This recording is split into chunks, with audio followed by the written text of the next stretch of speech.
Hello YouTubers, I'm Optimus Frank and welcome back to my channel. Today I want to begin a series on Weaponizers and we'll add to the series as I get more. I have a nice handful. At first I thought they were regular deluxes that are under par with the upper classes of figures, but they've grown on me and are becoming some of my favorites in my collection because I use them in most of my reviews. And whether it's a Decepticon I want to nuclearize or an Autobot I want to pimp out, I have to add them onto every new figure that I bring into my collection. So if by chance you don't like them, remember that they make other bots look good or deadlier in any mode. And in many respects, I consider them upgrade kits.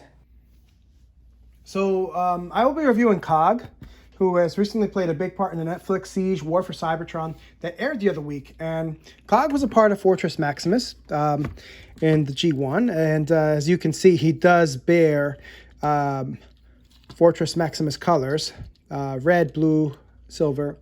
And Cog was a vehicle that came along with the Titan toy. Like a Duocon, and here I have Duocon's Battle Trap and Skytread, aka Flywheels.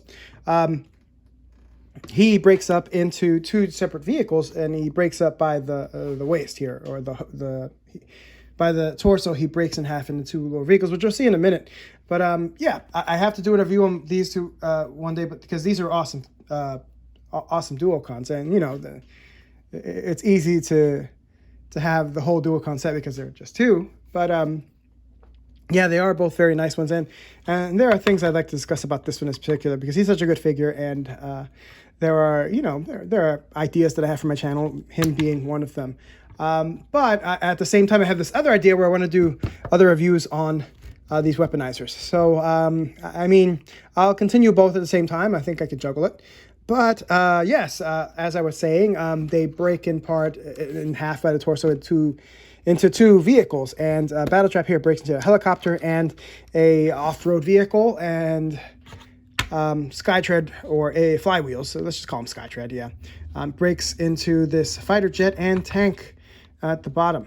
But it's not about them, so let's move on to the side. Let's, you know what, let's break them in half, because, you know, one thing about these is they could have easily been, or if they had another Duobot, instead of breaking poor Jazz in half in the first Michael Bay film, they could have maybe broken Cog if they worked them into the script. I guess Cog wasn't as popular as Jazz. But yes, just another thing on how I feel. Now also with Cog, he's so dark blue. And let's talk about the rest of his body. Him being dark blue kind of messes with my lighting here. But it's an awesome dark blue. Let's talk about his body. Let me take off the guns, or talk about his articulation. He's fully articulate for the most part. He can bend at the elbow. You can hardly see his deltoid because he has all this armor going on. He can bend his arms at 360. I mean, it's not as loose. He has a lot of things going on here. But, I mean, I like to tend to bend them back a little bit just to see if he can get this angle where he does this. You know, he really can't do this. If you look at what Skytread is doing, he can't do this as much. Let's try it. It doesn't really happen as well. But, you know, he can bend here. He can just bend to the 360 here at his shoulder joint. His head is not in a ball joint. He's on a swivel. I guess he can look up, but not down. And he has fully articulate. He's pretty much, aside from that, he's really articulate. He has these hollow points here in the back of his chest and the back of his calves, which is necessary for his transformation. But, I mean, they may not look great, but, you know, it is what it is. He's still a good figure. And he has some of that Siege, War for Cybertron battle damage. He has a few dings here on the side. You know, you don't see them. They're not as present, but they look at some silver dings there. They're mainly present on his gauntlets and on these inner legs right there. You'll see a few. And, you know, I always look for them when I buy a Siege figure because it makes you wonder, although we've seen the movie, though, but it still makes you wonder, you use your imagination, where they got those dings. It's kind of like a kid with a scar. You wonder, how did that kid get that scar on his knee? You know, I wonder. Or, you know, even I have my own scars, and, you know, my kids ask me when I'm dead what happened there. But yes, this is him, and he still looks like a great figure. So to transform him, first you're going to take off his weapons, put him to the side, then you're going to want to dislodge his hip. You push at the bottom of his torso and pull out, kind of put your finger through that little gap there and just push him out. He's right there. Put his leg back in. In my case, his legs just fall back out. So you're going to want to take that top of the torso and you want to fold it in, and there are some little slots for it to fall in. There are also some slots in his upper knee joints, and they just peg right in. You'll see them. Just make sure when you do that it's nice and tight. And then you want to put his guns in. I prefer to have his guns there or somewhere else, but let's move on to the upper torso. So you want to take his head, turn it around, fold it forward or fold it back, and then take his weapons off, put them on the top, just like that. And then there you are. That's all that it takes. So before we talk about them together, let's look at them separated. Here's what should be Gromit. And the etching makes him look somewhat like an armored car with tank treads. And it seems like at the very least, because he is a drone who is controlled remotely, according to the definition of a drone, he does look like if there were a driver, it'd be somewhere along these parts here in the front. But I also like how he kind of looks like he has some a battering ram kind of armor going on there with this and that, so he could easily run something over. But aside from that, he has a nice paint job. His guns are here. His back, which is interesting, like his back makes him look like he can go super fast with the. And they don't do this with a lot of Autobots. They don't paint the bottom of their feet, and it's rare that Cog has got a pedicure. I won't say he has a mani, but he has a petty. So, yeah, he is a car tank and with a petty. And it kind of makes him like he can go real fast with this. And, yeah, I love how the red stands out amidst the blue. So, yes, this is Gromit, the Gromit side of Cog. And here's Gasket Cog. And he looks like a Cybertronian car, but it's not really a car. It's easy for me to forget that he's a drone. And, what reminds me is this little gap here. And, what I like about it, at first I was upset, wow, why should I get Cog? Because, he has no front when you transform him. But I have to remember he is a drone, and, drones are meant to be controlled remotely, and there should be no room for a driver. So his gauntlets do come out, and I like this because I like to post them for anti-air. He has a silver paint here that makes him look real tough. It's the only part where he mostly has silver, and it looks like he can take a lot of punishment from that. Yeah, this is his car mode, and yeah, he rolls real nicely. So does this one. They all roll real nice. So yeah, together, let's put them together and let's look at them. So together, here's what they look like. And it kind of looks like a mini Ultra Magnus. So let's take them apart and look at each of his weapons. First, so break them in half, of course. Let's focus on Gasket first. So let's take his guns off. And each of his guns are these little SMGs or assault rifles that are really well detailed. Let's look at it real quick. Looks nice. Very nice edge. But here we have his top, which is his head, his upper torso. But you can do this, or whether you fold it on up or not, you turn the head around or not. I mean, you do have to bring his head up, and then you fold this in. I like to turn it around just as it was, and just fold it in. So you get complete coverage of his face. So this looks like a shield, but also it looks to me like, kind of like, at first, because in high school I played baseball, it looks like a pitcher and, a machine pitcher where these roll and it just launches the ball towards you. But at the same time, it could also be a bolt launcher if these roll really fast, but one can use their imagination to make it whatever, really. So I do see these two little ports. It does look like a shield from here, but because these two ports are here, it could also be a gun from this standpoint, and it also has a holster right there. So moving on to the other parts. That was Gasket. Here are the parts of Gromit, or from where I left it off.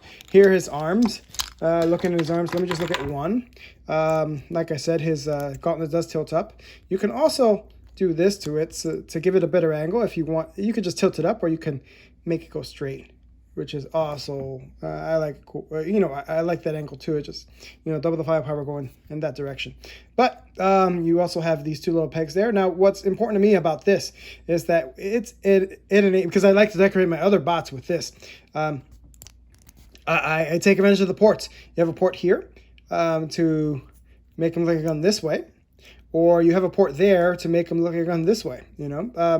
Are there any other ports? Well, what's important is they cover both sides, and what's cool is that you can have a port here and you can turn it sideways. This rotates and it gives you more flexibility to where you can plug them in. So yeah, just with 2 ports and the flexibility, it's great. And oh, I can't forget, there is a port here in his fist. So moving on to the rest of his body. Here's the rest of his torso. Let me dislodge the legs. And here you go. Here we have it does look better with what's his name, 6 gun, but this is like a cannon, and you can fold it in. And this is the better looking side. You have a paint job there. Let me get a better look with the light there. You can see his paint job there. And if you take this out, there's even etching inside the barrel, right there, if you can see it. Yeah, it's a nice shot. So yeah, I mean, it's up to you where you want to put him. He has a port there. He has also and what's helped me, he has these pegs here where you can put into other Autobots' feet, or you can put him there to give him and this is my first impression of a weaponizer. I see that sometimes they want to put him at his feet there, put him at the base there, and you'll see him when I put him on Optimus in a minute, or there to give him tank treads. But I kind of would have liked to see a peg on this side, because it's when you want to give another bot tank treads, kind of like roller skates in the first Michael Bay movie. It kind of sucks when you can't put it on this side. And I'm sure some of you who have tried to attach something else on another bot's feet, I'm sure you know what I mean. But yeah, it's tough to get another bot tank treads when there's no peg here. So, I mean, it could be wrong. If you disagree with me, put it on in the comments. But yeah, same with the other leg. Now, the weirdest part about this is the torso, and this is supposed to be a gun. If you twist it around, maybe you get the handle there, and there you go. You have some kind of gun, but I just don't like the barrels. It looks like, I don't know, it looks like leg bit. I don't know. I don't know how to describe it, but it looks kind of awkward. And I wouldn't consider this a gun unless you attach. And I've used this mainly as an attachment, and you'll see as I use it in the backpack and other figures as to other guns. So perhaps I'll take this and use it instead of a jetpack like I would with 6 gun. I'll take this gun and make it a backpack, like as an armored backpack, like as if you've seen in the movie. So you put this on his back, and he gets to shoot off over the shoulder, or whatever bot you attach it to. They get to shoot off over the shoulder there. So yeah, that's the best I've done with this little figure in the middle. But yeah, I mean, otherwise I would put it on the side to hide away discreetly while you draw attention to the other parts of the bot's body, which you'll probably see in Optimus. I think I did that with Optimus. So moving on. So I don't necessarily have a favorite bot to attach Cog to, but you can, because you can really attach Cog to anyone. And here I have him attached to Deluxe Siege Mirage, and he goes from Deluxe to Voyager. If you look next to Optimus here, but before I get into that, let me tell you about what else I have going on here. I took his black guns. I put them on one on his side, the other as a part of his arm, because he has a port in the bottom here. Aside from his regular weapons, I took that weird piece, I put it in the back here to give him this sort of flexible arachnid feel. And you can just pretty much move these upper cannons anywhere. His shield also makes a gun too. On his legs, I wanted to give him tank treads. It reminds me of that first Michael Bay movie where out of nowhere you see a Decepticon roller skating as he was chasing Bumblebee and Optimus and all the other Autobots in that movie, which was a pretty awesome scene, even though I'm not a Michael Bay fan, but I remember when out of nowhere that Decepticon started roller skating on the highway. That was an awesome, fast-paced scene. Yeah.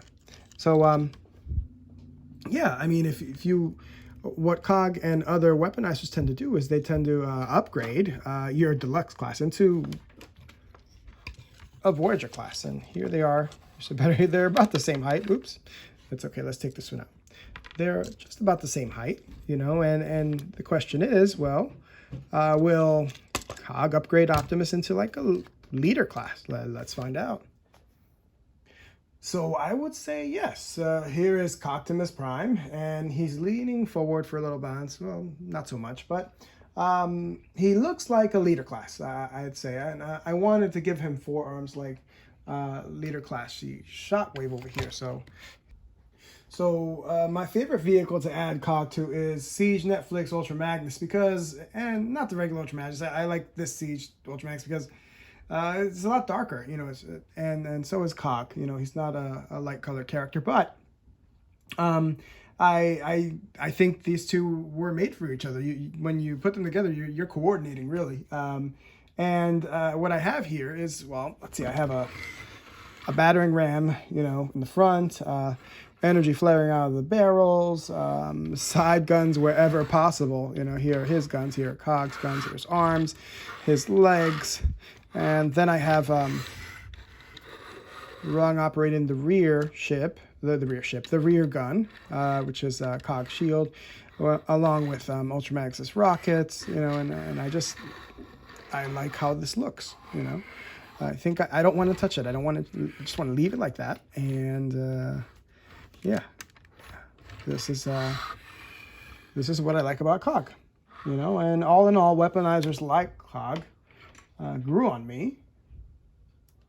He may not look much like you know, in his regular robot mode, but the thing is, he can make other robots into more, and that's what I like about him. And if you're investing into Siege and the Earthrise toy line, I highly recommend picking up a weaponizer. They definitely can amplify your display cases. I don't want to touch this. I really don't want to move this. So this has been my review of COG. If you liked the content of this channel, give it a like and subscribe. Also, click the bell to receive notifications of future content from this channel. This is Optimus Frank. Until next time, and until all are one.